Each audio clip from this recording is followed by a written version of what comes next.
Ok, em, como muchos de ustedes saben, el título de la charla que vamos a dar es Técnicas y Sistemas de Observación Terrestre. Y para comenzar, vamos a ver un poco, a ver, que no me responde este control. Ok, aquí está. Ve- veamos, veamos un poco el índice. Para las personas que están conectadas desde Hangouts, les pediría de favor que tal vez si pueden poner en mute el micrófono porque me da feedback. Ok, entonces, les decía, vamos a ver el índice de la conferencia de ahora. Vamos a ver quizás en primer lugar los objetivos y las razones de esta videoconferencia. Luego, con el permiso de ustedes, voy a hacer una breve presentación personal. Luego, vamos a hablar sobre qué es la geomática. Y luego vamos a comenzar a ver cada una de las áreas de las que tira la geomática para estudiar, modelar y analizar la Tierra. Topografía, desde la más antigua, la geodesia, el GPS, los sistemas de información geográfica, el LIDAR, la teledetección, y la batimetría, la fotogrametría, el láser escáner y el radar. Eh, y luego, por último, vamos a hacer unas conclusiones y una reflexión final. Ok, entonces, los objetivos y las razones de esta videoconferencia. En primer lugar, surge a raíz de que en la Universidad de El Salvador se creó un capítulo de una rama de la IEEE, que es el Institute of Electrical and Electronic Engineers, que se llama Geoscience and Remote Sensing, o sea, en español sería algo así como Ciencias de la Tierra y Teledetección. Entonces, aprovechando el nacimiento de este nuevo capítulo, es que logramos conectar para darle impulso a esta área que está un poco quizás desconocida en el país. Permítame un segundo, que la gente de la Nacional tiene problemas. Ok. Luego, la idea es partir de una base común, es decir, si vamos a hablar de ciencias de la Tierra y de teledetección, sería bueno hablar de cuáles son las técnicas que se ocupan para poder realizar eso. Y entonces, para, digamos, sentar una base de las actividades de la IEEE en su rama de Geoscience and Remote Sensing, considera bien hablar de esto para que de aquí en adelante todos entendiesen por qué es que las actividades de la rama. Luego, en tercer lugar, difundir soluciones alternativas y poco conocidas en El Salvador y, y compartir mi experiencia y conocimiento adquirido en la maestría que estoy estudiando actualmente, que es una maestría en Ingeniería Geodésica y Cartografía en la Universidad Politécnica de Madrid. Bien, breve presentación personal. No quiero entretenerme mucho en esto. Eh, Voy a hablar un poco de mi educación formal. En primer lugar, yo estudié mi escuela básica en la Escuela San Alfonso con los hermanos maristas y siempre me gusta mencionarlo porque yo le debo mucho de mi formación racional a los hermanos.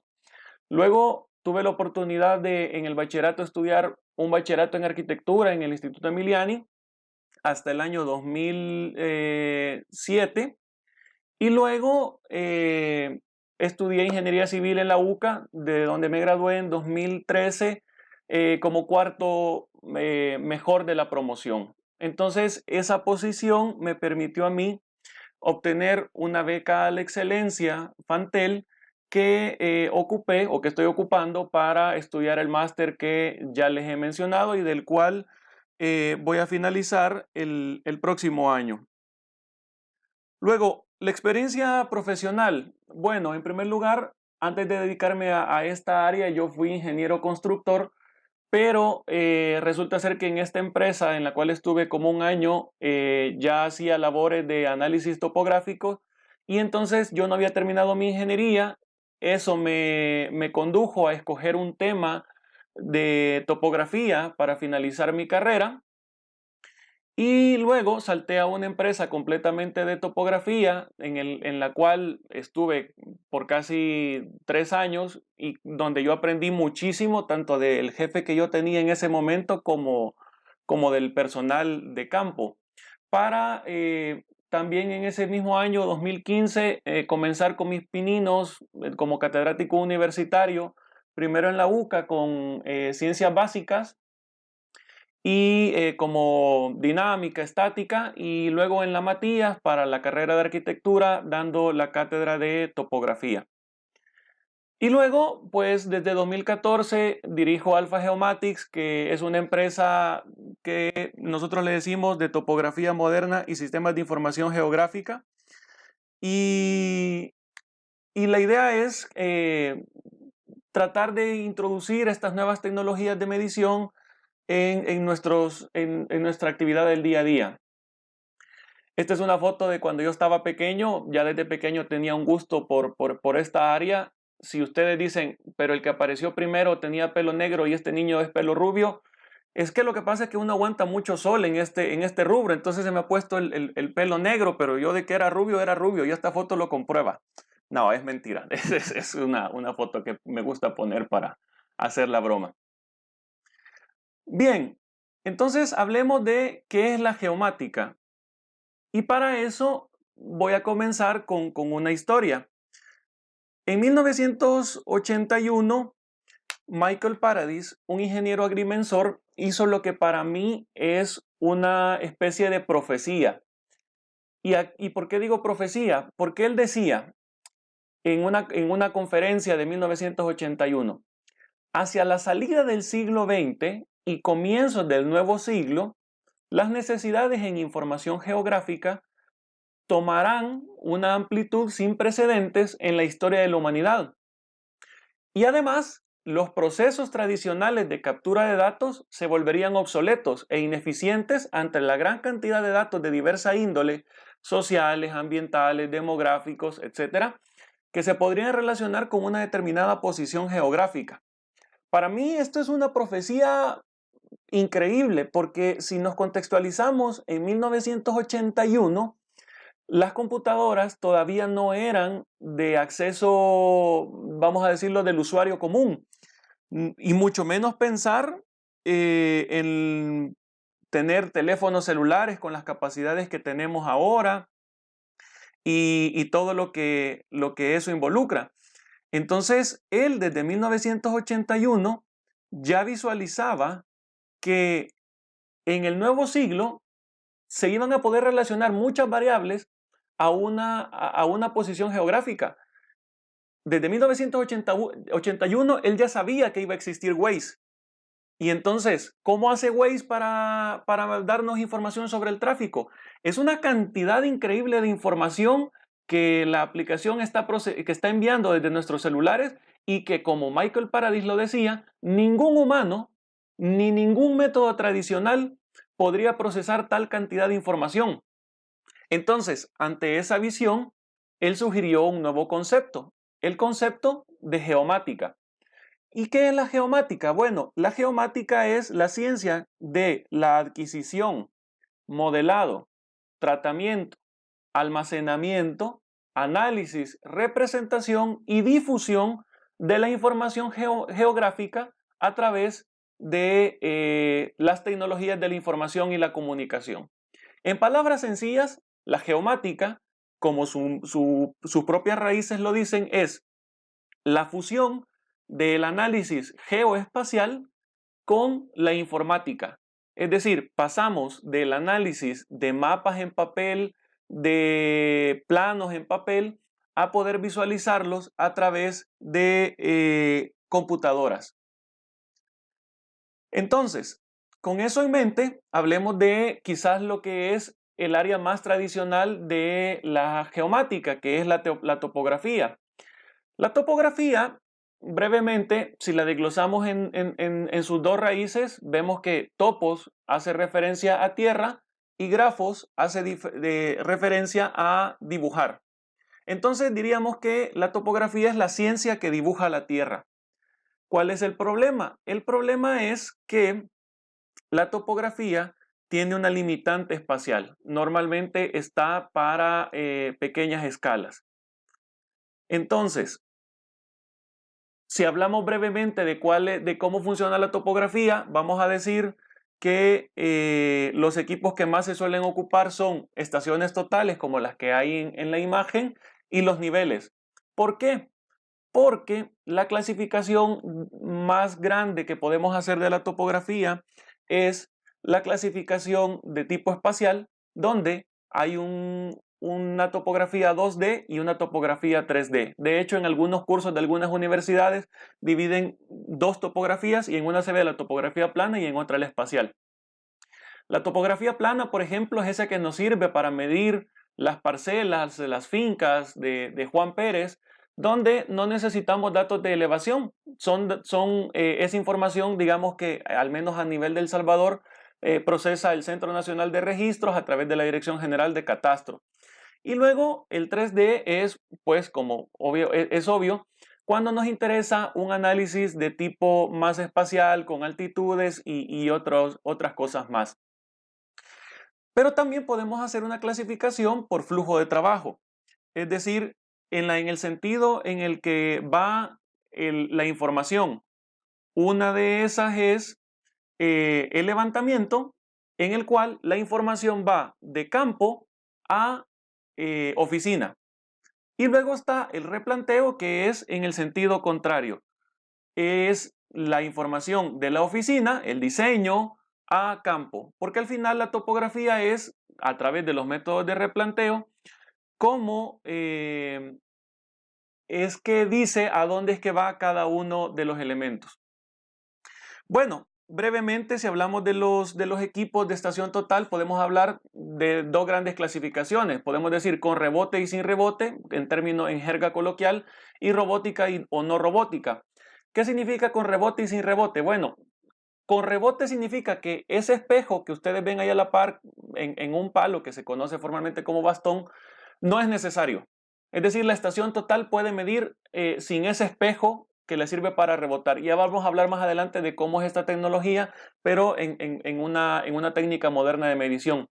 Y robótica o no robótica hace referencia a cuando la estación en automático se mueve ya sola para indicarnos el sentido de la ubicación de las cosas. Luego, para estudiar el ámbito tridimensional, no hay mejor aparato con mayor precisión que el nivel, que básicamente hay de dos tipos: nivel óptico, como este que ustedes ven acá, donde se requieren dos operadores. Hay que visar a través de un agujero del aparato, y otro operario sostiene una regla, y con la regla se miden las diferencias de elevación o niveles de tipo láser, que yo en lo particular no he visto a mucha gente de El Salvador hacer uso de ellos. No sé si por caros o por falta de distribución. Las ventajas que tiene este equipo es que solo requiere de un operario para poder trabajar. El equipo lo que hace es que genera un plano horizontal a través de un láser que gira muy rápido, y entonces el operario que ustedes ven al fondo con el chaleco, básicamente con una regla sabe cuánto subir o cuánto bajar el elemento que se está construyendo. El equipo de topografía, bueno, básicamente está compuesto por el topógrafo, los cadeneros, que son los que le ayudan con la regla que veíamos previamente, que se conoce como estadia, o con el bastón que veíamos previamente cuando la estación total es sin rebote. Y antiguamente la brigada de topografía era un poco mayor, era compuesta por un marrero, que era el que cargaba los bultos, ¿sí? Y un brechero, que incluso hoy por hoy se ocupa cuando hay una alta densidad de vegetación, es decir, es el que abre brecha. Pero también es utilizado para la creación de estacas, como estas que tenemos en pantalla, que no son para cazar vampiros, sino que son para indicar a dónde van las cosas en trabajos de replanteo. Importante mencionarles que al pie de cada diapositiva, que luego voy a subir a la página de Alpha Geomatics, está un link donde pueden consultar con mayor detalle lo que aparece en la diapositiva. Ok, segunda técnica de observación terrestre, la que para mí en lo personal es la más difícil de entender. La geodesia. ¿Qué es la geodesia? Bueno, en definición no es tan difícil. Es la ciencia que estudia la forma y el tamaño de la Tierra y las posiciones en la misma. La cuestión es que hay al menos tres tipos de geodesia. La geodesia teórica, que se encarga de la observación, descripción y análisis temporal del campo gravitatorio terrestre. Este tipo de ejercicio produce lo que se conoce como el concepto de geoide. Y aquí les quiero mostrar una imagen bien particular. Para hablar del campo gravitatorio terrestre, nosotros partimos de la segunda ley de Newton y no me voy a meter de lleno a hacer el desglose de mis clases de geodesia física, pero me causa mucha gracia que esta imagen bien podría ser como de esos tipos de memes que dicen, si no me quisiste cuando estaba así, y ahí está señalada la segunda ley de Newton en su forma más básica. Luego, a través de algunos operadores de cálculo y otras cosas que yo no había visto a nivel de ingeniería, sino que los alcancé a ver hasta nivel de máster, puedo decir, si no me quisiste así, pues menos que me vas a querer ahora que esté así. Resulta ser que a través de operadores como los polinomios de Lagrange, las funciones asociadas a los polinomios de Lagrange, series infinitas y otro par de simplificaciones o complicaciones en algunos casos, se llega a la descripción del campo gravitatorio terrestre, al menos en esa fórmula que está ahí, que es el potencial del campo gravitatorio terrestre. Entonces, a manera de gracia, les quería comentar esto porque en principio la definición de geodesia no es tan complicada, pero ya la matemática sí que lo es. Luego surge el siguiente tipo de geodesia, que es la geodesia física, que es el modelado matemático de la forma de la Tierra. Es decir, en la geodesia teórica lo que nosotros hacemos es medir el campo gravitatorio terrestre y el campo gravitatorio terrestre produce una forma de la Tierra, pero esa forma de la Tierra es muy compleja. Entonces, la geodesia física lo que hace es simplificar esa forma de la Tierra y entonces es de donde surge el concepto de elipsoide de referencia. Aquí les muestro una imagen de cuál es la diferencia. El geoide es una forma amorfa y el elipsoide pues es una forma simplificada que es una elipse al final, una forma matemática simple. Entonces, ¿qué pasa? Que resulta ser que ya nos surge tres cosas y aquí es donde se empieza a complicar el asunto porque el geoide representa el campo gravitatorio terrestre o está vinculado al campo gravitatorio terrestre, a la gravedad, es decir, al nivel que tuviera el agua debido a la atracción de la gravedad per se de la Tierra. El elipsoide es el modelo matemático simplificado, pero resulta ser que la superficie de la Tierra es otra superficie más. Entonces hay diferencias entre ellas. Y luego aparece el concepto de anomalías de la gravedad, anomalías del campo terrestre. Y para eso les quiero mostrar una imagen de un ejercicio que realizamos en la materia de geodesia física, donde a través de un modelo digital de elevaciones del planeta Tierra y coeficientes del satélite Goche, que es un satélite que mide el campo gravitatorio terrestre, calculamos la ondulación del geoide en El Salvador. Entonces, vean que cerca de las costas, en la parte sur de la imagen, aparecen ondas de tipo azul, donde, acorde a la gráfica que está a mano derecha, lo que se ve es que la ondulación del geoide es muy poca, es decir, la diferencia que hay entre el elipsoide y el geoide es muy poca en ese caso. Pero luego cuando nos vamos hacia el norte, específicamente hacia las montañas de Chalate y esas zonas como de Morazán, ya los valores tienden a rojo. Entonces, claro, es que no me voy a enrollar mucho acá, pero las elevaciones, en geodesia física aprendemos que muchas veces la vertical que nosotros conocemos no es la vertical verdadera y entonces por efectos de la misma gravedad hay que hacer unos ajustes para poder calcular elevaciones verdaderas, que son esas que aparecen señalizados en los parques naturales o en los volcanes, cuando por ejemplo dicen, ustedes están a 1600 metros sobre el nivel del mar. Sí, bueno, no es que alguien ha ido con una regla desde el puerto de la Unión, que es de donde se miden las referencias para la elevación, así por así.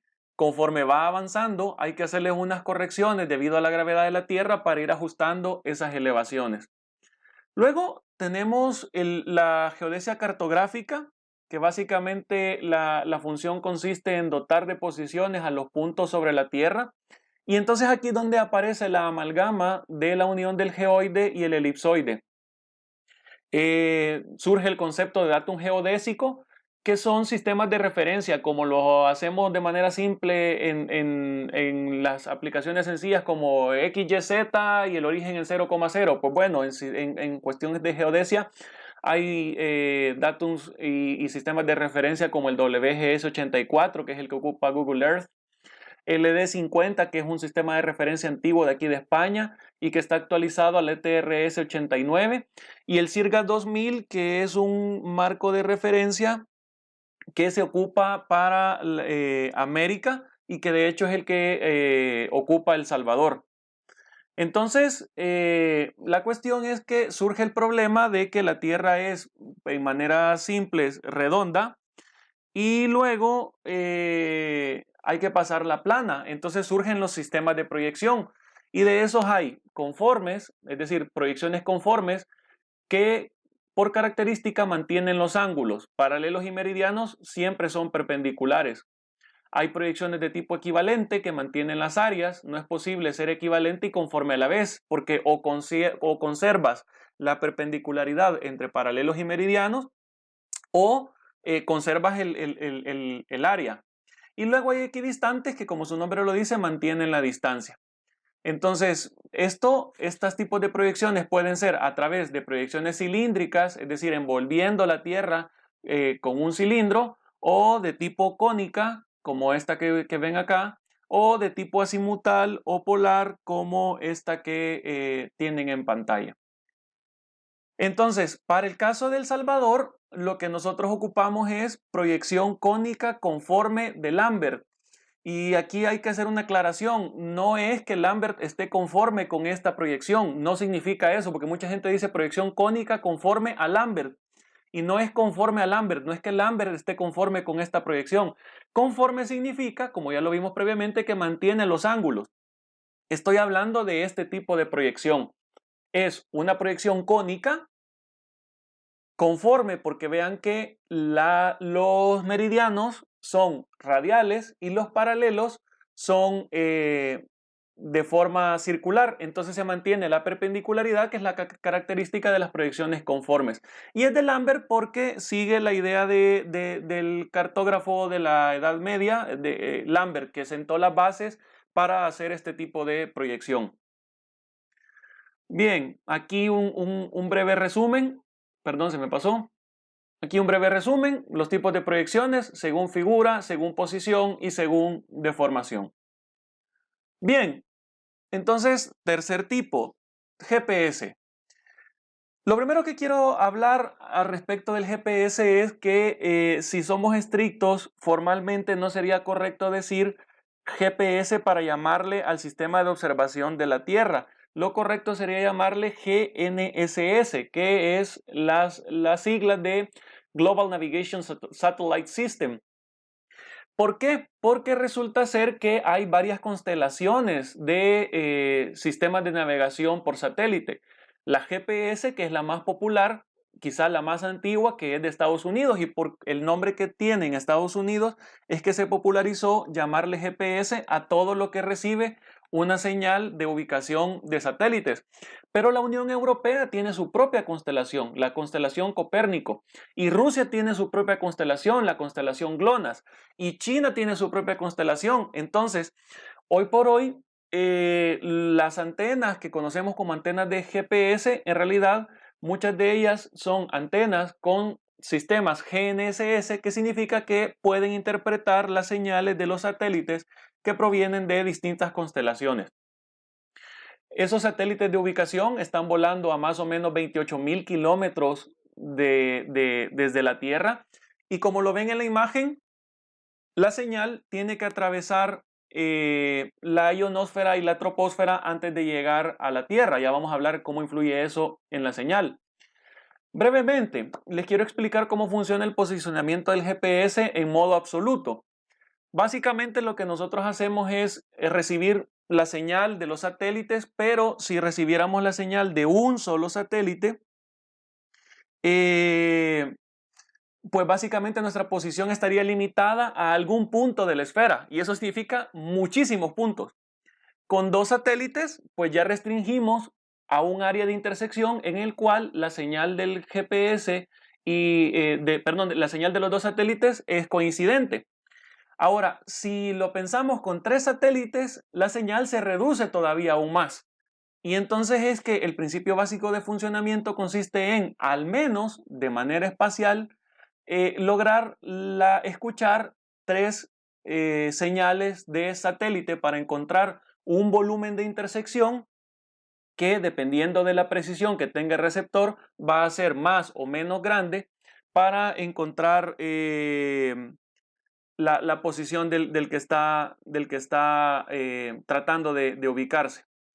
El problema es que los satélites de GPS ocupan relojes súper precisos, son relojes atómicos y carísimos, y el receptor ocupa un reloj básicamente normal, por decirlo de alguna manera, un reloj de cuarzo. Entonces, lo que pasa es que hay un retraso entre el reloj del satélite y el reloj del receptor, y entonces hay que considerar ese retraso con un cuarto satélite, y luego hay que añadirle efectos troposféricos, efectos ionosféricos, efectos de multipath, que es por ejemplo cuando la señal del satélite rebota en edificios, y entonces todo esto al final se vuelve muy complicado. Aparte del ruido normal que puede haber en la señal. Entonces, ¿cuál es la solución? La solución es normalmente utilizar GPS en modo diferencial. ¿Por qué? Esta es la ecuación básica de posicionamiento con GPS, y resulta ser de que cuando se hace en modo diferencial, lo que se hace es que se ponen dos GPS a la vez, bastante cercanos, diríamos a un par de kilómetros. Normalmente se recomienda no más de 20 kilómetros, 25 kilómetros. Y entonces, en esa distancia, la ionosfera y la troposfera se pueden considerar bastante similares, y por tanto los efectos que sufren ambos GPS son los mismos. Entonces se elimina ese fenómeno y se hacen reducciones y simplificaciones para encontrar la posición de los satélites, perdón, de las antenas de recepción GNSS. No me quiero enrollar mucho acá. En el link que ustedes pueden ver abajo aparece el desglose de todas las fórmulas, porque en una materia del máster hicimos el cálculo de la posición de un receptor desde el principio, utilizando las fórmulas de Copérnico para determinar la posición de los satélites, hasta programación con MATLAB para encontrar la posición final. Bien, sistemas de información geográfica. Para mí, los sistemas de información geográfica hacen la diferencia clave entre la topografía clásica y la topografía y la geomática como tal. ¿Por qué? Porque gestionan la información de diversa índole con una coordenada geográfica en términos de mapas digitales, tal como lo quería Michael Paradis. Entonces, para mí resulta ser que los sistemas de información geográfica es esa break line entre lo antiguo y lo nuevo. Elementos como Google Maps, Waze, que ya mencionaba previamente, Google Earth y otros más, son ejemplos de sistemas de información geográfica. Ahora, la información en sistemas de información geográfica básicamente está en dos tipos, de tipo raster y de tipo vectorial. ¿Cuál es la diferencia? El tipo raster, a grosso modo, es imágenes. Y entonces las imágenes, la información de las imágenes está en cada píxel de la imagen, Y entonces, por ejemplo, un punto en realidad es una posición de un píxel en el caso del raster. Y en el caso vectorial, la forma más fácil de entenderlo es como que si fuera un elemento de AutoCAD. Los elementos de AutoCAD son vectoriales. Es decir, una línea, al tocarla, se comporta como línea. Y cada objeto se comporta así de manera individual. Entonces, la imagen que les presento ahora marca las diferencias entre manejar información raster y manejar información vectorial, como es un punto, una línea y un área en cada uno de ellos. Esto me lleva a la siguiente área, que es la de teledetección, que quizás es la que más le pueda interesar a la gente que pertenece al GRSS. El remote sensing en inglés o la teledetección básicamente consiste en medir el objeto sin entrar en contacto directo con él. Esto al menos de manera formal, estricta, vamos a decir. Entonces, la información se da en formato de imágenes, pero con información en un amplio rango del espectro electromagnético. ¿A qué me refiero? Esta gráfica es una gráfica del espectro electromagnético en su totalidad y muestra resaltada la pequeña fracción de todo el espectro electromagnético que el ojo humano es capaz de ver. Vean que fuera de esa zona pequeña que está señalada abajo y que está ampliada por la parte de arriba, el ojo humano está desperdiciando muchísima información que no alcanza a procesar. Entonces, la teledetección tiene el poder de poder ver, vamos a decir, entre comillas, en bandas que el ojo humano no puede ver. Y para eso les quiero mostrar esta imagen. En la primera imagen de la izquierda, lo que aparece es una imagen aérea de unas instalaciones, de un edificio. Entonces, resulta ser que se ha hecho vamos a decir, un camuflaje con lo que al menos a ojo parece ser una vegetación.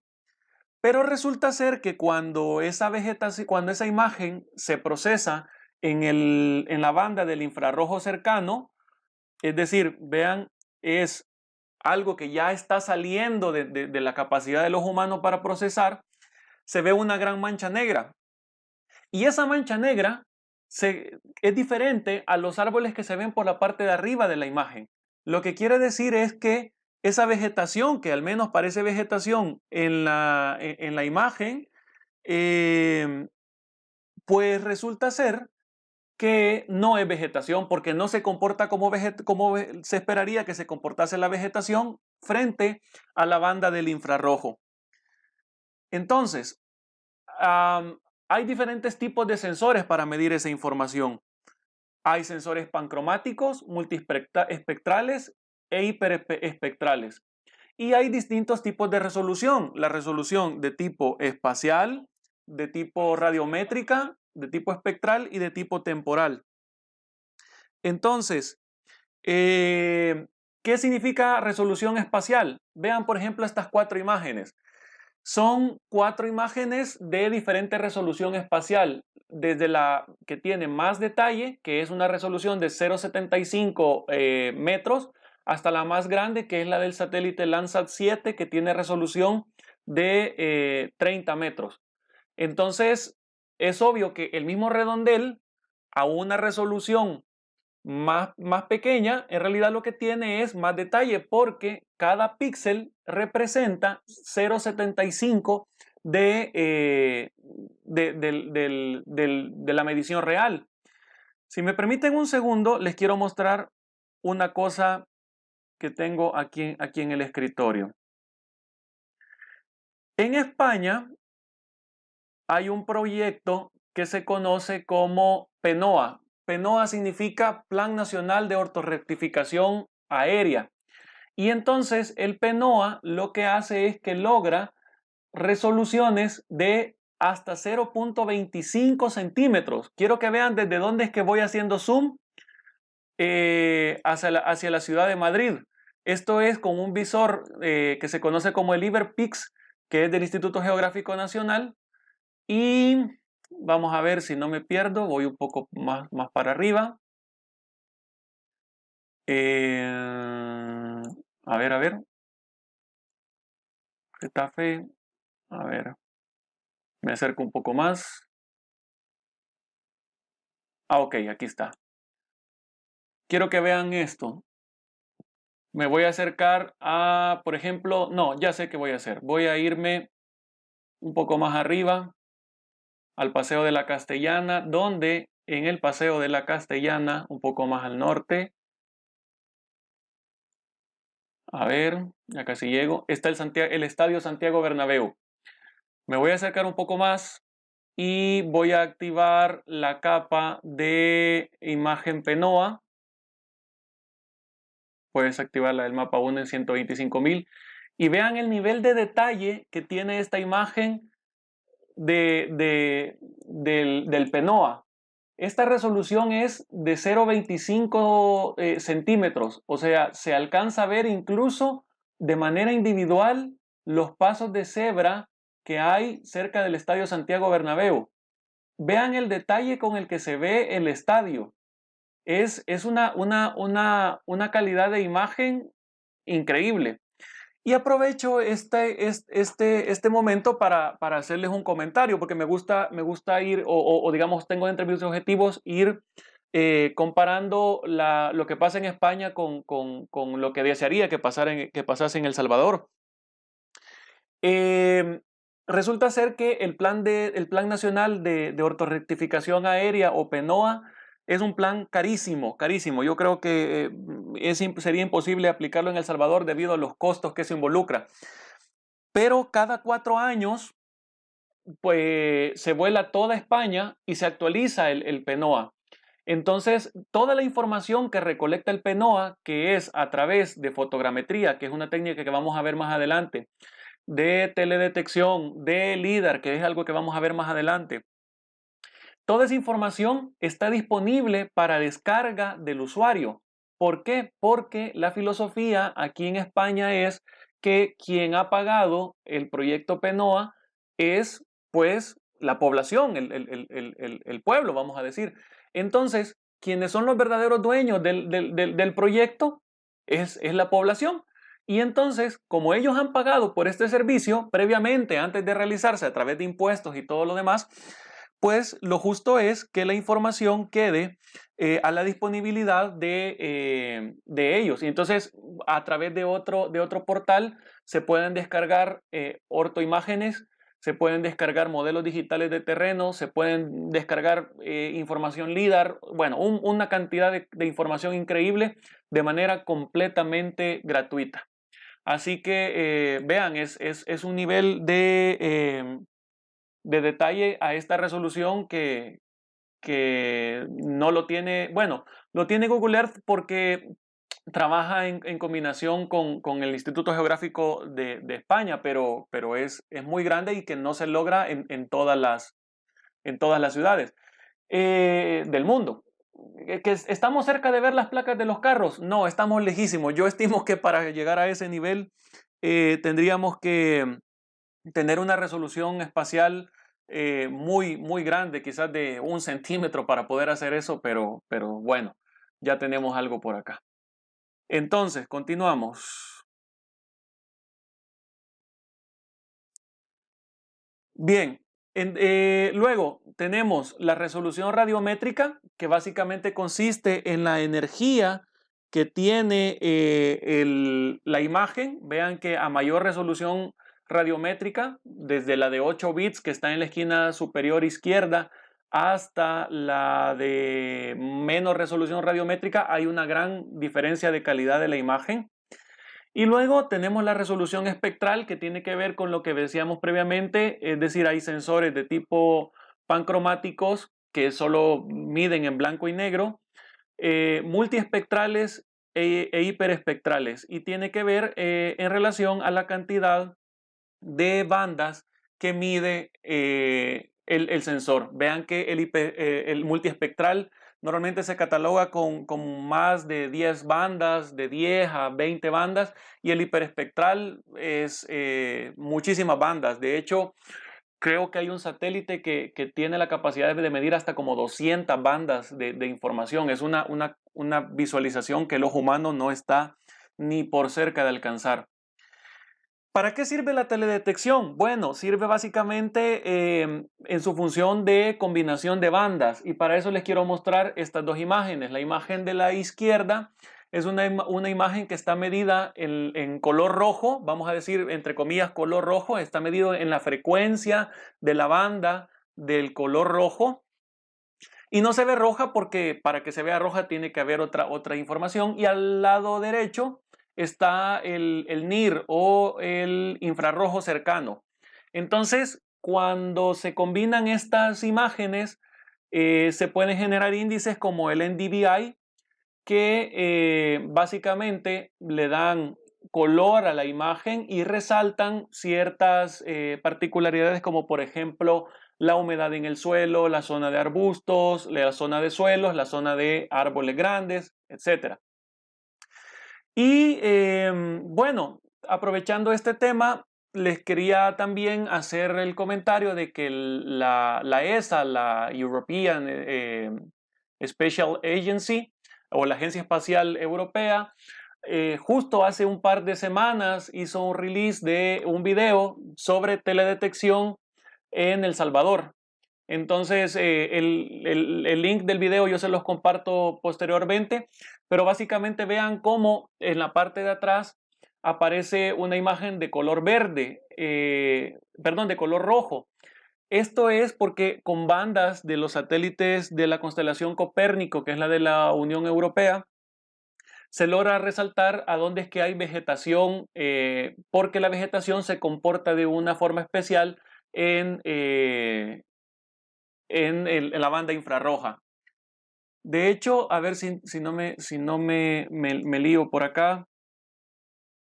A ver, vean, la imagen que tengo de fondo es la imagen que ellos han compartido como wallpaper también en su página web, y se logra observar el embalse del Cerrón Grande, el lago de Coatepeque, y vean cómo es rojo por donde haya vegetación. Así que es interesante también todo lo que se puede lograr con la teledetección. Siguiente técnica, LIDAR. Ok, ¿qué pasa con el LIDAR?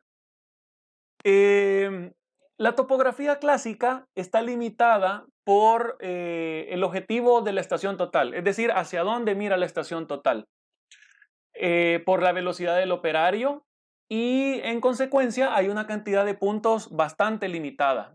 Es imposible que se logre muchísimos puntos a la velocidad del humano. Sería increíble, no tendría que correr el cadenero por todos lados, y aún en los levantamientos más grandes no se logra más que un par de miles de puntos. Pero el LIDAR resuelve eso, porque el LIDAR lo que hace es que realiza la medición con miles de millones de puntos, como por ejemplo este levantamiento tridimensional que ven en pantalla, que se ve punteado, quiere decir que hay muchísimos puntos, y sería imposible que un topógrafo de forma clásica lograse el nivel de detalle que tiene este modelo digital del terreno, porque solo se puede lograr a través de teledetección. Entonces, ¿cómo se clasifica el LIDAR? Bueno, una forma de clasificar el LIDAR es a través de cómo mide la distancia, y hay de dos tipos: tiempo de vuelo y fase. ¿Cómo funciona el tiempo de vuelo? El tiempo de vuelo lo que hace es que sigue el principio de la velocidad de la luz. Dispara el rayo láser, toma el tiempo de cuánto tarda en ir y volver, y entonces con base a la velocidad de la luz, que es constante, y otro par de correccioncitas más, dice, bueno, pues le tomó tanto tiempo, quiere decir que la distancia que hay es tal. Esa es la forma en la que miden también las estaciones totales. Les había comentado que les iba a explicar más adelante cómo funcionaba la estación total. Pero resulta ser que hay otra forma, que es la del tiempo, perdón, la de fase. ¿Y cómo funciona la de fase? La de fase lo que hace es que el aparato envía una señal en forma sinusoidal con una frecuencia determinada y lo que mide es el desfase que tiene la señal a la hora de regresar. Entonces es otra forma de medir. Otra forma de clasificación es a través de la trayectoria de escaneado, que puede ser de línea, zigzag, fibra óptica o elíptica. Y los ejemplos son esa imagen que ustedes ven ahí. Luego, la ventaja del LIDAR es la capacidad de diferenciar múltiples retornos y de guardar datos adicionales a las coordenadas, como por ejemplo vean esta imagen que en realidad la de la izquierda, pues claramente podemos ver qué es calle, qué es edificio, pero realmente solo hay información de intensidad, es decir, no es un color verdadero, es la información con la que el sensor ha captado que regresa la señal que envió. Entonces, diferentes materiales reflejan de diferentes formas. Y así es como podemos tomar cierto realismo utilizando LIDAR. Y luego a mano derecha, pues tenemos un modelo tridimensional, porque básicamente lo que hace el LIDAR es medir puntos como que si fuera de estación total, pero miles de millones de puntos. Entonces, ya con miles de millones de puntos podemos generar modelos digitales del terreno de forma muy detallada. Aprovecho para decirles, ¿cómo se llama? Que en Cihuatán, el parque arqueológico que hay ahí en El Salvador, se están realizando vuelos LIDAR para la detección de estructuras arqueológicas. Así que es una buena noticia porque me alegra mucho que estas tecnologías poco a poco empiecen a surgir y a aplicarse en El Salvador, a pesar de que puedan ser en algún momento muy costosas. Siguiente técnica, fotogrametría. Bueno, la fotogrametría básicamente consiste en la obtención de información de los objetos por medio de fotografías. Eso es. Entonces, el fundamento consiste en la visión estereoscópica. ¿Qué es la visión estereoscópica? Es esa sensación que nosotros tenemos cuando estamos viendo a un objeto y nos tapamos un ojo y lo vemos de una forma. Y luego nos destapamos ese y nos tapamos el otro y lo vemos de otra forma. Entonces, la combinación de la información visual desde dos puntos de vista es lo que nos crea la sensación de tridimensionalidad. Es decir, nosotros con un solo ojo nos costaría poder ver la profundidad de las cosas, pero la información combinada de lo que entra por un ojo y por el otro es lo que nos permite percibir lo tridimensional. Ahora, esto se ha vuelto muy popular últimamente porque se puede hacer fotogrametría con drones, pero no quiero dejar pasar la oportunidad de mencionar que mucha gente está haciendo fotogrametría con drones en diferentes partes del mundo sin fundamento. Y entonces quiero brevemente mostrarles cuál es el procedimiento que se sigue para hacer fotogrametría. En primer lugar, lo que se hace es la toma de fotografías. Incluso se puede hacer fotogrametría con el celular. Solo hay que básicamente tener información común entre las imágenes. Luego, lo que se hace es que se hace un levantamiento de puntos de control y puntos de chequeo, como este que están en la imagen. Y justo este punto es el que olvida a la gente que anda haciendo fotogrametría de manera irresponsable, porque hay que establecer puntos de control que van a servir para indicarle al modelo cómo es que tiene posición, giro, orientación, elevación y todo lo demás. De hecho, se puede, miren, generar un modelo digital del terreno, un modelo tridimensional con las fotografías de un dron y un software y darle play es muy fácil. El software va a generar el modelo tridimensional y se va a ver, como decimos en salvadoreño, bien chivo. Pero que se vea bonito no significa que sea de calidad. Y entonces son los puntos de control los que van, en primer lugar, a dotar de la información espacial al modelo, y los puntos de chequeo los que nos van a permitir decir, bueno, si yo conozco precisamente la coordenada de este punto, al consultarla en mi modelo digital, yo tendría que obtener una coordenada que anda dentro del margen de tolerancia del modelo que yo estoy elaborando. Entonces, este punto mucha gente lo olvida y solo porque el dron ya genera el modelo tridimensional y se ve muy bien, dicen, aquí está el producto de fotogrametría. Ojo, hay que tener mucho cuidado con lo que se elabora. Luego es que esos puntos, como les comentaba, sirven para orientación interna y externa. Y luego el software hace un proceso de aerotriangulación para, por último, generar un modelo digital del terreno o un MDT como este que tienen aquí. ¿Para qué sirve el MDT? Bueno, obviamente tener la información de manera tridimensional es muy útil, pero también sirve para la generación de la ortofotografía. ¿Qué es la ortofotografía? Bueno, como las fotografías se toman con una cámara que tiene un objetivo de tipo prismático, surgen deformaciones en los edificios como la que ven a mano izquierda. Hay inclinaciones. Entonces, con el modelo digital del terreno se hacen correcciones para que la imagen acabe como la de la mano derecha, donde ven que el edificio que aparece inclinado por un lado está completamente vertical en el otro. Así que esto es los principios y aplicaciones de la fotogrametría. Permítame un segundo y les voy a mostrar algo que pasa aquí en España. A ver, este lo voy a cerrar. Un segundo.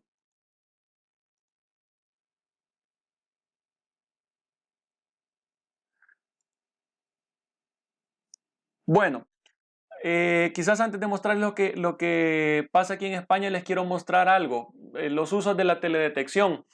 Hay un portal que se conoce como el Google Earth Engine, que se lanzó hace poco, que básicamente lo que hace es que Google, con la información recabada de satélites, se pueden generar muchos análisis, principalmente de tipo histórico.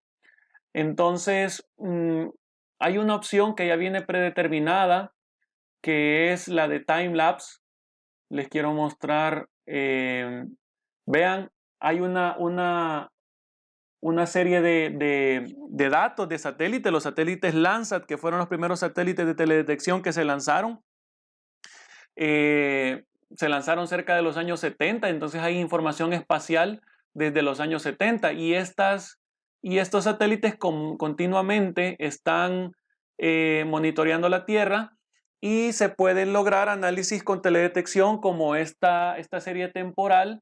Vean que se muestra la zona de Opico, la zona de Nuevo Cuscatlán, de Antiguo Cuscatlán, de cómo ha venido el crecimiento del urbanismo. Incluso en algún momento aparece el Boulevard Diego de Holguín, hoy Boulevard Monseñor Romero. Entonces, esto también es parte de la teledetección, hacer procesos de series temporales para analizar crecimientos urbanos para la gente de arquitectura que está muy de lleno en urbanismo. Las herramientas de Google Earth Engine son muy buenas, lo único que en muchos de los casos hay que programar y ya ahí se pone un poco complicada la cosa, ya voy a hablar un poco más adelante de eso. Eso por un lado, así que ahí está la serie temporal, vean cómo se ve, cómo va creciendo Nuevo Cuscatlán, cómo va creciendo la zona de Opico, cómo aparece la Diego Holguín. Y luego por otro lado les quiero mostrar, a ver, quizás les voy a mostrar, permítanme, para que vean que no tengo preferencia con ningún equipo. A ver, me jalo esto por acá. Así como ya les mostré el Santiago Bernabéu, pues les voy a mostrar el Camp Nou. Así ya quedo a mano con todos. Pero lo que les quiero mostrar es que como parte del proyecto PENOA también se hacen mediciones LIDAR. Y entonces en Google Maps, vean, no sé si alcanzan a ver por la parte de abajo, aquí dice Instituto Cartográfico de Cataluña. que obviamente también está en vinculación con el Instituto Geográfico Nacional. Y vean que con el mismo proyecto PENOA es posible generar modelos tridimensionales de zonas urbanas. Aquí podemos ver el Camp Nou y aquí podemos ver los edificios que están cerca del Camp Nou, producto del mismo proyecto de PENOA que tiene su componente de LIDAR. Así que ahorita el Google Chrome me está jalando una de RAM porque tengo como 10.000 ventanas abiertas, pero espero que puedan alcanzar a ver que hay información tridimensional de edificios y todo producto de los mapeos LIDAR que se hacen con el PENOA. Así que vean a un nivel de detalle impresionante. O sea, esto está en 3D y esto es Google Maps. Y luego también se hace un levantamiento, voy a cerrar esto que está acá, se hace un levantamiento, a ver, aquí está. Hoy me voy un poco para Madrid y también voy a hablar más adelante de mapeos a nivel de suelo, como por ejemplo este que vamos a ver acá, que es el Google Street. Vamos a ver. Que se lleva en conjunto con Mobile Mapping, fotogrametría, cámaras 360, es una combinación de un montón de cosas. Vean, aquí está la famosa puerta de Alcalá y yo me puedo mover a ver si me deja llegar porque me puse cerca de la calle en lugar de ponerme en la calle. A ver, ok, ahí va.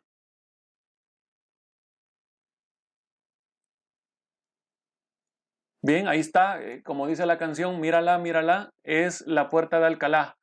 Entonces, esto se hace a través de Mobile Mapping, una técnica que ya voy a explicar más adelante, pero aprovechando que estaba hablando de la capacidad que tiene el, el Instituto Geográfico, se pueden lograr cosas bien, bien interesantes. Aquí no estoy en Google Maps, perdón, en Google Street View. Quiero ver si al ponerme en una calle. Ok, hoy sí estoy en Google Street View. Hoy sí. Estaba viendo una foto que alguien compartió. Entonces, con esos carritos que han visto en internet, vean, lo que hacen es básicamente mapean fotogramétricamente con LIDAR y todas las técnicas para poder llegar a información de este tipo. Básicamente todas las calles de Madrid y muchas calles más de Europa y ciudades de Europa se pueden visualizar a través de Google Street View. Fuera interesante porque aplicar esto en El Salvador como atractivo para promoción turística, para estudio, para visitar lugares que uno no conoce, etcétera, etcétera, etcétera. Bien, continúo. Un segundo.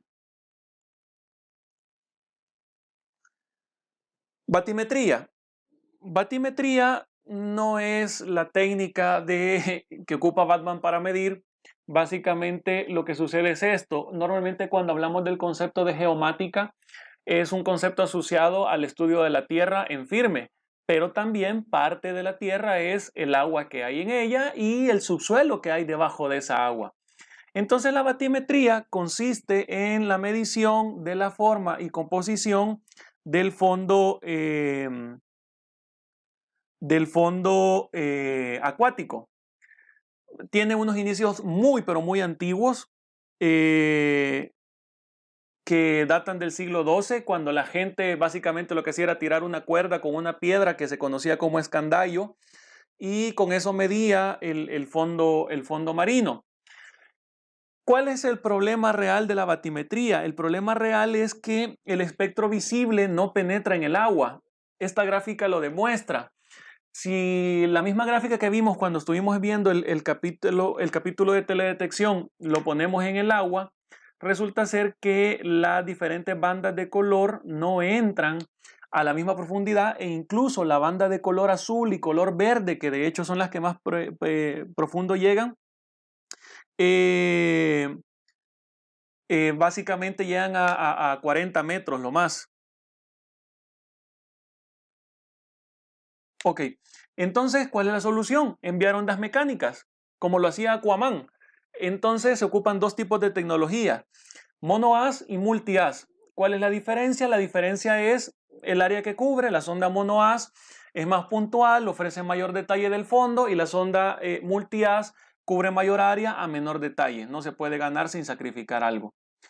El problema de la batimetría es que requiere de otros tipos de instrumentos, como por ejemplo los GNSS, es decir, los GPS que le decimos de manera vulgar, y los INS, que son sistemas inerciales para indicar luego, con la información que recaba las ondas, a dónde estuvo el barco, y no solo a dónde estuvo, porque a dónde estuvo lo va a dar el GNSS, sino hacia dónde estuvo orientado, hacia dónde giró, para poder darle verdadera orientación y posición a la información que se recaba. Luego tenemos otro problema, que es la determinación del cero de las mareas, en el cual no hay un común acuerdo, porque básicamente podemos hablar de diferentes tipos de mareas: el nivel medio del mar, la pleamar media, que es la media de las máximas mareas que ha habido en una zona, la bajamar media, y entonces se ocupa diferente en diferentes países. En esto no hay un consenso universal aún, pero quería sacarlo a colación porque es un problema que quizás a priori uno no piensa que existe. Es decir, el mar sube y baja. Entonces, si nuestra referencia para medir el fondo del mar es el mar y el mar no está quieto, ¿cómo tomar la referencia de elevación? Se los dejo ahí, hay mayor detalle en el link que aparece más abajo. Y luego, hoy por hoy se está ocupando LIDAR para medición de aguas poco profundas, utilizando la banda de rojo y verde porque ya sabemos que esas bandas no penetran mucho. Luego, la penúltima técnica, la de escáner láser, que básicamente el funcionamiento es igual a un LIDAR. Básicamente es un LIDAR. Lo que pasa es que se asocia el concepto de LIDAR al LIDAR aéreo y se llama escáner láser al LIDAR terrestre. Entonces, ¿pero de qué es un LIDAR? Es un LIDAR. Y al igual que el LIDAR, también existe una clasificación en tiempo de vuelo y fase, que ya explicábamos, y por ubicación: aéreo, que se le conoce como LIDAR, como ya lo mencionaba, y terrestre, que se le conoce como TLS o Terrestrial Laser Scanner. Entonces, por su movimiento hay estáticos, que es básicamente un aparato similar al de la estación total, como lo vimos en el área de topografía, o móviles, como el que ocupa Google Maps, que ahí ven el carrito. Con estos carritos es que se logra la visualización de la información que vimos previamente. Y luego también hay móviles de mano que se ocupan normalmente en arquitectura para levantamiento de infraestructuras como catedrales y nivel de detalle así. Pero también hay aplicaciones en ingeniería civil, como para la medición de infraestructuras grandes, aplicaciones en arquitectura, como la imagen que ustedes ven aquí, que es básicamente un láser escáner. Luego los láser escáner vienen algunos con cámara, entonces se le pueden montar texturas, y luego esto se puede exportar a modelo BIM de hecho hay una empresa aquí en España que hace eso. Básicamente lo que hace es que toma modelos tridimensionales de los edificios, los modela en BIM, y luego está al pendiente de los mantenimientos y reparaciones. Aplicaciones en metrología. Bueno, no está tan relacionado con la observación de la Tierra, pero no quería dejar de mencionarlo porque hay láser escáneres que se ocupan en el área de aviones que podría ser interesante para los ingenieros mecánicos. Y estos láser escáneres son tan precisos. Nosotros estuvimos en una visita técnica en la cual nos explicaban que había un láser escáner que en ciertas situaciones y bajo ciertas condiciones lograba precisiones de milésimas de milímetro. Milésimas de milímetro. A ese nivel de precisión llegaba. Y luego aplicaciones forenses, como por ejemplo podría ser asesinatos o choques automovilísticos como este que ustedes ven acá. Esta escena, así tal cual, se lo digo, en no más de 20 minutos, 30, se puede levantar con láser escáner en diferentes posiciones y ya se puede contemplar con mayor detalle en oficina qué fue lo que ocurrió, quiénes eran los culpables, poder tener evidencia, sin ni siquiera tocar los elementos que están involucrados en el accidente. Bien, aplicaciones en arqueología también. Este es un levantamiento con láser escáner de Tikal en Guatemala. Y por último, quería hablar de la técnica de radar, que básicamente trata de solucionar un problema de la teledetección. La teledetección, al fin y al cabo, es un sensor pasivo. Significa que él va a recibir lo que se pueda ver, vamos a decir entre comillas, lo que pueda ver el sensor. El problema es que si hay cobertura de nubes, no va a poder ver debajo de las nubes. Y luego los satélites de teledetección son de órbitas heliosincrónicas. ¿Qué significa? Que están en sintonía con la luz del sol, porque si están de noche, el sensor no capta ninguna información. Entonces, ¿cuál es la solución? Montar en satélites ondas microscópicas, de microondas que atraviesan las nubes y que pueden medir 24 horas, con o sin luz. Es lo que se conoce como un sensor activo. Él envía la señal como que si fuera un LIDAR, y solo que en términos de microondas, y lo que recibe tiene diferentes intensidades. Veamos un poco de las aplicaciones de radar. Por ejemplo, en la imagen de la izquierda tenemos una imagen óptica de una erupción de un volcán, pero cuando se pasa con satélites de radar, se ven claramente diferenciados los picos del volcán y la lava que hay derramada alrededor. Luego, por ejemplo, esta es de una ciudad de Brasil, que básicamente las manchas en colores lo que representa es la deforestación que ha ocurrido en este tiempo. Luego, conclusiones y reflexión final. Bueno, la primera es que hay más soluciones aparte de la topografía clásica. Eso es algo por lo que yo voy a luchar permanentemente. No es la única solución. Y creo que, conectado con la segunda conclusión, los centros de estudio, llámese universidades en específico, deben de generar un círculo de capacitación, gente capacitada, multiplicadores de conocimiento, para difundir las posibilidades de la geomática, es decir, a un nivel geoespacial e informáticamente. Y esto presenta un reto porque no se trata solo de estudiar la Tierra. Muchas de estas soluciones requieren mucha programación. Entonces, en Java, en JavaScript, en programación web, incluso para las aplicaciones en teléfono se requiere programación en Android. Entonces, aquí hay mucha tarea de por medio. Hay que hacer estudios o capacitaciones del ámbito geoespacial, pero también hay que capacitarse en lenguajes de programación. Hay que apostarle a una cultura de datos abiertos, es lo que se conoce como neocartografía, que básicamente consiste en eso, poner a la disposición de la gente la información, porque en la medida en la que la gente tiene acceso a la información, se va multiplicando. Si las universidades, en lugar de gastar dinero que logran reunir con mucho esfuerzo en las investigaciones, comprando material base, pudieran tenerlo disponible para partir de ese punto para investigaciones más profundas, fuera excelente. Luego, la importancia de la ubicación en las aplicaciones actuales. Hoy por hoy no nos imaginamos una aplicación que no nos esté pidiendo permiso para geolocalizarnos. Y eso también me lleva a un reto, a la creación de investigaciones para creaciones de bases de datos espaciales. Yo que he dado clase en arquitectura, los estudiantes de arquitectura siempre están preguntándome, mire, ¿habrá alguna información de cobertura de suelo? ¿Habrá un dato de las escuelas de cierto departamento? ¿Habrá un dato de todos los hospitales de El Salvador? Yo creo que si lo hay, está por ahí desperdigado, a veces es fácil encontrarlo, a veces no, y entonces yo creo que debemos de direccionar las investigaciones en la medida de generar esas bases de datos que sean de uso común para todos, que alguien diga, hey, ya se hizo una investigación, está esta información con este tiempo de antigüedad, actualicémosla o ocupémosla para otros usos.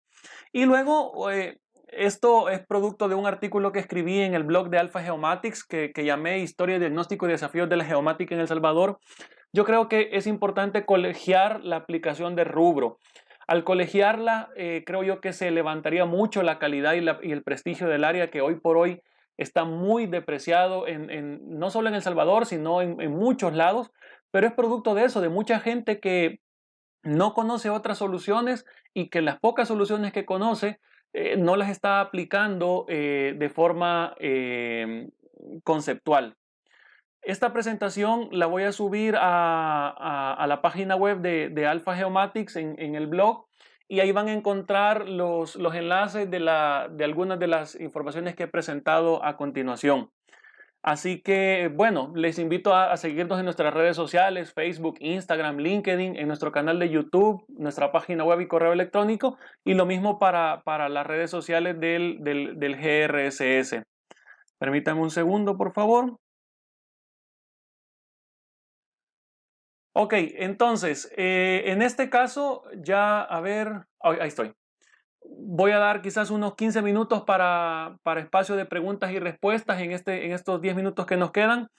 Ya la gente de la Nacional me está enviando algunas preguntas. Me dice, César Herrera pregunta, ¿cómo obtener datos de superficie de una región, ya sea El Salvador, tal como topografía, un SHP de puntos que tiene datos de altura, ya que con eso puedo obtener un mapa de curva de nivel, crear un TIN y con eso un mapa en 3 dimensiones, tal vez un lugar donde tenga acceso a los datos? Bueno, al respecto de eso, hay modelos digitales globales, vamos a decir así, que podrían ofrecer cierta información. Hay softwares que ya lo incluyen. Como no manejo mucho ArcGIS, desconozco si ArcGIS lo tiene, pero por ejemplo Global Mapper ya precarga algunos datos de información. El problema es que como en El Salvador no está, no hay esa base de datos que mencionábamos previamente, la precisión es muy alta. Creo que hay modelos digitales de 100 metros de elevación, entonces casi que siempre toca sacarlos con topografía clásica. Ahora, el Ministerio de Medio Ambiente y Recursos Naturales de El Salvador hizo un levantamiento LIDAR de El Salvador y tiene la información, pero la vende. Así que es posible ir al Ministerio de Medio Ambiente y comprar esa información. Entonces, que de hecho no es tan popular hacerlo, no tengo ni idea de los precios que tiene. Luego me dice, la georreferencia en El Salvador sería WGS 84 zona 16N. Sí y no. Es que marcos de referencia hay varios, como ya los estuvimos viendo. Entonces, aquí hay varias cosas. Zona 16N es de la proyección UTM, Universal Traverse de Mercator, que es un tipo de proyección muy popular en todo el mundo, pero que en El Salvador no se ocupa por ocupar la proyección cónica conforme a Lambert.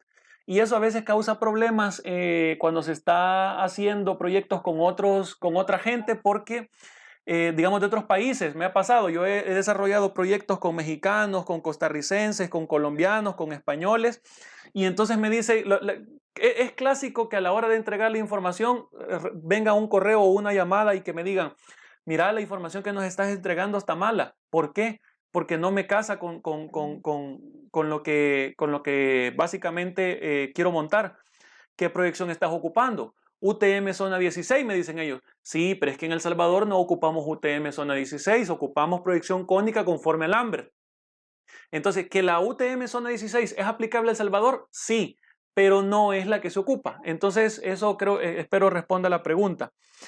Y bueno, eso me lo pregunta la gente de la Nacional. Me dicen otra pregunta. En El Salvador, ¿qué otros métodos se utilizan aparte de la topografía, fotografías aéreas y GPS? Bueno, ya lo mencionábamos, el Ministerio de Medio Ambiente ha hecho un levantamiento LIDAR. Lo que pasa es que no sé qué tan actualizado lo tiene porque ya hace ratos que sé de ese proyecto y es caro.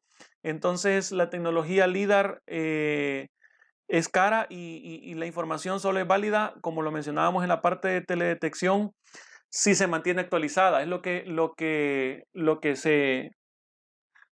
le llamábamos resolución temporal. Así que también hay LIDAR.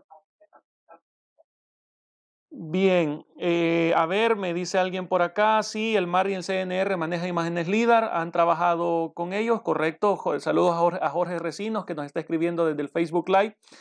Y luego alguien pregunta, ¿la diferencia sustancial entre LIDAR y TLS no es que son los tipos de retorno? Sí, no, es decir, el principio básico es siempre LIDAR. Para el TLS es LIDAR. Lo que pasa es que los aparatos de medición aéreos se adecúan de otra forma, es decir, no es el mismo aparato TLS montado en un avión. Tienen otra forma, otras tecnologías, pero el principio básico es el mismo. Y sí, es más común que los retornos pertenezcan a LIDARs, es decir, levantamientos LIDAR aéreos, que a LIDARs de terrestres. Así que ahí está la pregunta. Quiero ver, creo que aquí la gente de la UCA escribió algo. Vamos a ver. Dice, ok, Metsi del Departamento de Organización del Espacio, como lo pueden ver en pantalla, dice, mis alumnos de SIG y yo hemos estado aprendiendo mucho, me alegra porque ese es el objetivo, y justamente esta semana estamos estudiando la geodesia. La geodesia es una cosa interesantísima porque me encanta la mate como ingeniero que soy, pero se vuelve complicadísima y para serles sincero me arma un lío en la cabeza.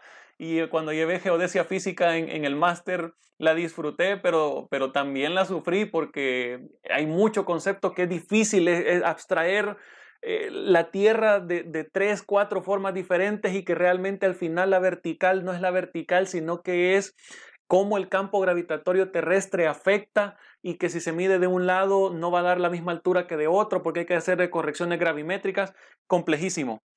Así que, bueno, a ver, veamos si hay otra pregunta por acá.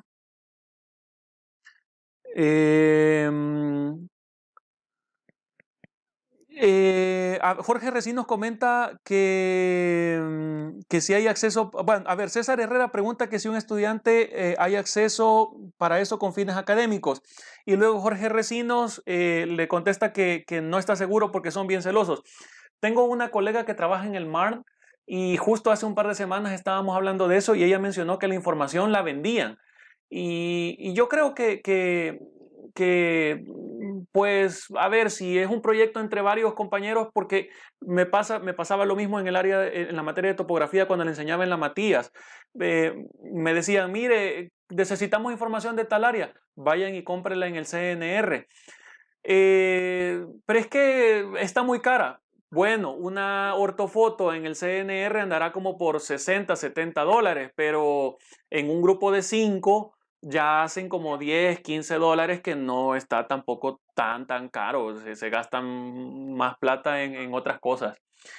Metsi me dice, mis alumnos todos son de ingeniería en sistemas, así que listos para programar en SIG. Buenísimo, yo estoy realmente motivado en aprender a programar porque llevé una materia que se llama Servicios basados en geolocalización, donde aprendimos a programar en Android y fue como tragarse Java de un cucharazo. Entonces ni siquiera aprendí lo básico y me costó mucho. Y cuando veo las posibilidades que se puede hacer con información abierta, aunque sea resolución muy baja, me refiero a las aplicaciones que se pueden hacer desde el Google Earth Engine Y digo resolución baja porque Google Earth Engine ocupa información de Landsat y Landsat está en resolución de 30 metros. Entonces, pero se pueden hacer algunas cosas como las series temporales que vieron, pero cuando yo veo las posibilidades de lo que se puede hacer con esa información en los blogs del área y que veo los códigos y los scripts de la gente, digo yo, es que uno nunca aprende, termina de aprender porque ahora que ya básicamente vamos a decir, sé los conceptos de geomática, hay que aprender a programar para que esa información, que de hecho hay que decirlo y me faltó quizás enfatizarlo durante la ponencia, es una cantidad bárbara de información. No estamos hablando de un par de puntos o un par de cosas puntuales. Hay que procesarlas en computadoras a veces muy potentes, pero también requiere que se haga programación para poder hacer esos procesos de manera automática. Veamos si hay más preguntas. No, la gente de la Nacional no tiene. La gente de Santa Ana, no sé si tendrá alguna pregunta por ahí. ¿Están conectados? ¿O alguna pregunta que haya también de la UCA? Ok. Bueno, entonces no me queda más agradecerles a todos la presencia, a la gente que se conectó por Facebook Live, a la gente del Departamento de Organización del Espacio, que se conectó por Google Hangouts, a la gente de la Universidad Nacional Central y a la gente de la Universidad Nacional de Santa Ana. Aprecio muchísimo que hayan hecho el esfuerzo por estar ahí, espero que hayan aprendido, que hayan disfrutado. Y pues nada, cualquier cosa, yo con gusto siempre estoy dispuesto a ayudarles y pues nada, a ver, me quedo contestando por acá un par de preguntas y agradecidos. Así que feliz tarde para todos. Gracias. A ver, solo antes de finalizar la conexión, la gente de la UCA se tiene que retirar, no hay problema si corta la llamada. Me preguntan acá, cuando se aplica el geoide en proyectos, ya sea en GNSS o fotogrametría, o es que es tener un modelo en común. Saludos desde Lima, Perú. No, el modelo de geoide se aplica en grandes extensiones de terreno y es básico en GNSS. Es decir, no se puede considerar la ubicación espacial de la Tierra sin pensar en el geoide. Con respecto a los escáneres láser, ¿se utiliza en El Salvador? No, Claudia, no sé si es pregunta o es afirmación. Entonces, porque yo hasta el momento no conozco a nadie en El Salvador que ocupe escáner láser. Igual y si tú conoces a alguien y el comentario va en términos de afirmación, fuera bueno saberlo. Fernando pregunta, ¿cree que se puede utilizar la tecnología LIDAR para interpretar la estratigrafía del país? Bueno, si estratigrafía nos referimos a lo que está por debajo del subsuelo, no, porque a pesar de que el LIDAR tiene varios rebotes, es decir, sabe distinguir si la información le ha venido de la copa de un árbol, si le ha venido de las ramas o si le ha venido del suelo, no puede penetrar mucho más allá que de la capa superficial del suelo.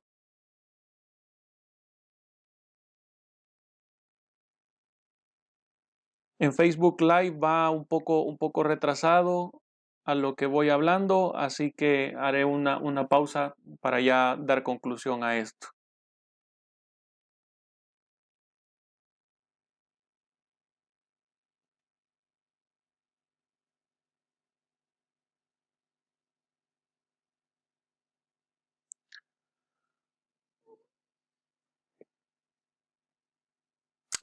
Claudia me dice, es una pregunta. Bueno, yo realmente no conozco a nadie que ocupe escáner láser en El Salvador. Creo que es una tecnología muy útil para la gente de arquitectura, pero es que también es muy caro. Un láser escáner, por barato que fuese, cuesta $25,000. y ya los que son muy precisos andan, bueno, precisos término medio, $60,000 y precisos muy precisos, $120,000. Entonces sí es un costo muy alto. Bueno, yo con esto termino. Les agradezco a todos nuevamente la conexión. Desde aquí, desde Madrid, ya ahorita son las 11:10. Les envío el mejor de los deseos y cualquier cosa, ya saben, están las redes sociales de Alpha Geomatics, Facebook, Instagram, LinkedIn y YouTube. Y cualquier cosa nos escriben por ahí y siempre estamos dispuestos a ayudarles. Un saludo para todos.